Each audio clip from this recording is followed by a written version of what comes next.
buenas noches, amigos de Efecto Mundial. Bienvenidos al programa. En esta ocasión vamos a dedicar nuestras reflexiones y nuestros comentarios a un tema extraordinariamente candente, como son las relaciones entre México y Estados Unidos en materia de narcotráfico.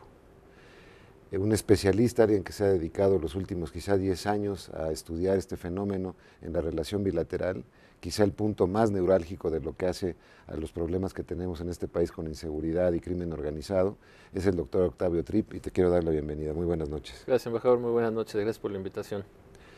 Pues como verán, va a ser un tema creo que muy interesante. A todos nos interesa, nos inquieta saber qué sucede con esas drogas que pasan desde el lado del sur de América hacia México, hacia Estados Unidos, y cómo generan una serie de conflictos, una serie de problemas de delincuencia muy graves, y eso es lo que necesitaremos esta noche. Así es que vamos a nuestro recuento de la semana y regresamos en un minuto. El Parlamento Latino, con sede permanente en Panamá, debatirá sobre la creación de un instrumento jurídico capaz de frenar al crimen organizado, el cual atenta contra la soberanía y seguridad de los pueblos. Los miembros del Parlamento comentaron que la delincuencia organizada en América Latina siempre ha utilizado el soborno, el fraude y la corrupción de funcionarios públicos para lograr sus objetivos. También comentaron que en varios países latinoamericanos se están creando grupos paramilitares que poseen grandes recursos y una gran capacidad de despliegue. Solo por citar el ejemplo de México, en la actualidad, organizaciones criminales de alto calibre que a su vez están conectadas entre sí. Mi invitado de esta noche, el doctor Octavio Tripp, acaba de publicar un libro, que es el narcotráfico en el contexto de las relaciones México-Estados Unidos. Está recién salido del horno, literalmente. Recién salido, sí. Y bueno, pues la primera pregunta sería para ti, en general, ¿qué descubres en la relación México-Estados Unidos en este fenómeno tan complejo del crimen organizado y el narcotráfico en particular? Pues la primera evidencia que deriva del estudio minucioso del narcotráfico en la relación bilateral es que estamos en presencia de un fenómeno y de un problema cíclico en la relación bilateral, caracterizado por la cooperación y el conflicto de manera sucesiva. Hay en la literatura especializada autores, y en particular Richard Craig, que identificó muy bien esta pauta, cómo hay todo nos peleamos y luego nos hacemos amigos. Y de hecho hay todo un ciclo de 5 o 6 etapas donde por alguna controversia específica, generalmente gatillada, activada en Estados Unidos, se genera la queja genera una reacción, la reacción genera controversia, la controversia genera un periodo de crisis, y a partir de ese periodo de crisis, que es como el pináculo de esa fricción, vienen las pautas de entendimiento, hay una etapa relativamente buena de cooperación y vuelve a iniciar el proceso. Y eso, si uno mira la evolución en los últimos 50 años de este fenómeno, vemos que hay esas etapas de manera recurrente, aunque ciertamente en los últimos años, quizá en los últimos 10 años, hemos transitado por un ciclo de cooperación. Estamos en una etapa de cooperación ahora. Estamos en un ciclo de cooperación muy evidente y constatado por un hecho muy palmario, en el sentido de que el narcotráfico no se ha convertido en un factor de disrupción en la relación bilateral. Muy complejo sin duda, lleno de retos, pero desde el punto de vista relación bilateral gubernamental no ha sido un tema de confrontación como sí han sido los ciclos anteriores. Recuerdes el ciclo del presidente de la Madrid, Reagan, por ejemplo, por contrastar con ejemplos muy sugerentes entre ambos extremos.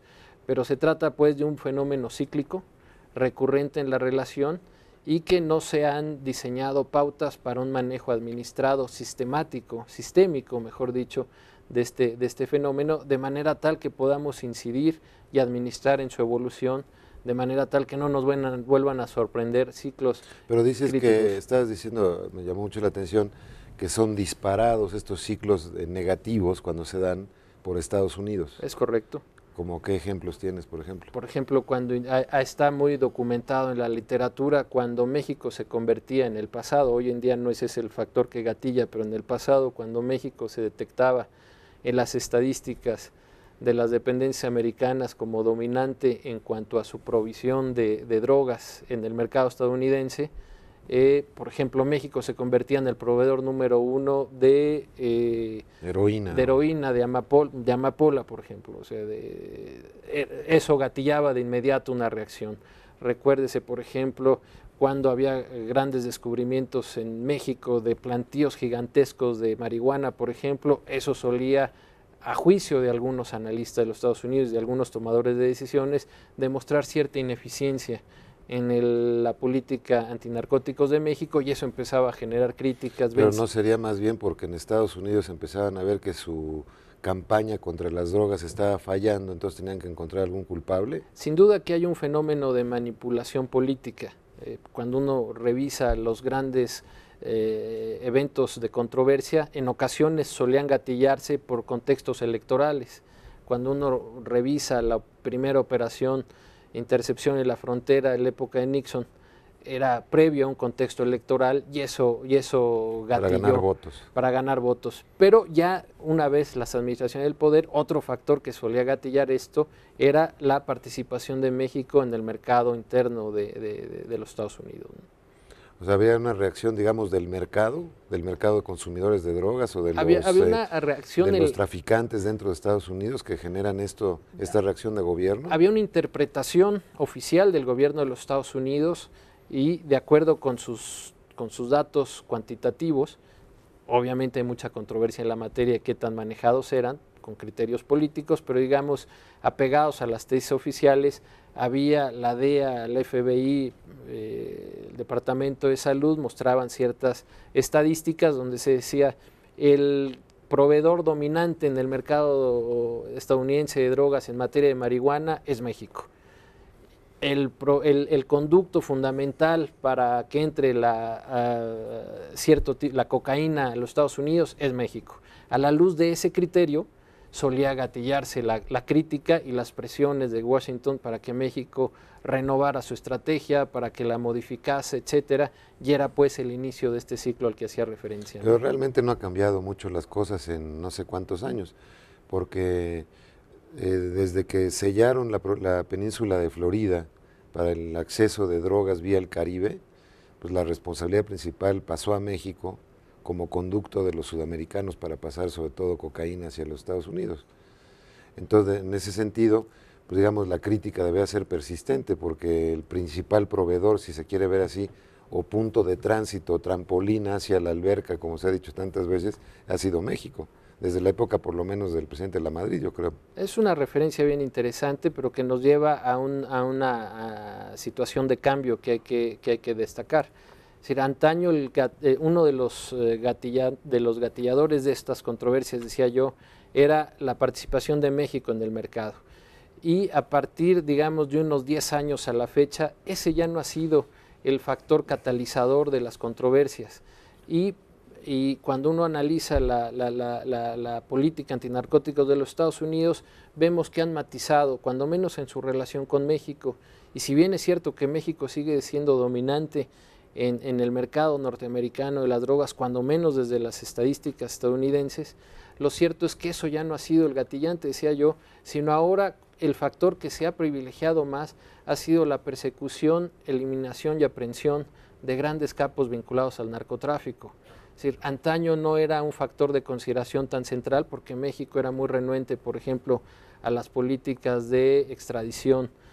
Hoy de nacionales mexicanos. Hoy hay una relación muy fluida en ese sentido, hay una constancia de ida y de regreso, de intercambiar, de mandar criminales a uno y otro lado. En fin, el dato dominante que parece ser hoy en día a juicio de los tomadores de los Estados Unidos para generar o no críticas hacia terceros países es la persecución de criminales o de capos vinculados a este ilícito, ¿no? Y en ese sentido México ha sido muy dinámico, sin entrar en juicios de valor si exitoso o no. Lo que es cierto es que es muy dinámico y que ha sido, particularmente en esta administración, pues particularmente cuidadoso en tener despliegues de persecución muy puntuales, ¿no? Pero ¿por qué tendrían ese énfasis en agarrar a los grandes capos si ellos mismos han reconocido muchas veces que se puede cortar la cabeza, pero luego como una hidra, se suele decir, suelen salir muchísimas más cabezas, no tan preparadas incluso como la que estaba antes, y que desconciertan y generan mayor rivalidad entre campos y entre carteles. Ahí hay una controversia. O sea, ¿ellos creen en esa tesis?